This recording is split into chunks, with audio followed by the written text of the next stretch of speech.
planong rocket launch sa spaceport ni Pangulong Bongbong Marcos Jr.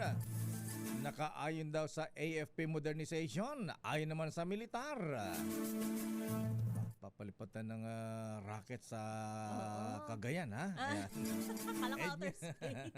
Edniel pa doon sa doon Ilolon sa Cagayan. Okay. Northern Luzon yata, ha?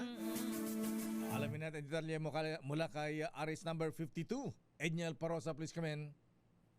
Edniel. Lakay at Isnea, suportado ng sandatahang lakas ang plano ni Pangulong Bongbong Marcos na magtayo ng kauna-unahang Philippine Spaceport sa Cagayan at magsagawa ng rocket launch sa susunod na taon. Ayon kay AFP spokesperson Colonel Francel Padilla, outer space na ang bagong domain ng depenseng dapat tutukan ng bansa. Nakaayon daw ito sa AFP Modernization Program na target na ring linangin ang satellite technology gaya ng ginagawa ng Project NOAA halimbawa. Bago bagitin ni PBBM sa zona, inanunsyo na ni retired AFP Chief of Staff General Romeo Browner Jr. na bubuo ng Space Center o Space Command ang AFP. Pagbunyag ni Browner, mismong si Marcos Jr. ang nagsabi sa kanya ng ideya. Makatutulong kasi ang space technology para sa intelligence, surveillance, and reconnaissance o ISR operations na kasundaluhan, maging sa coordination ng mga sistema ng militar tulad na lamang ng kanilang mga armas o missiles.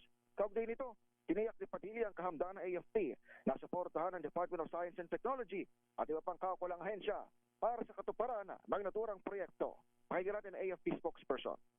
Ang operational domain po natin that strengthens national defense, disaster response, and maritime security in general, kailangan tignan natin yung iba't ibang domains of operations natin. So this aligns with the AFP modernization program and our ongoing initiatives that we have, including na itong existing nating Project Alila. Ang tinig ni Colonel Francel Padilla.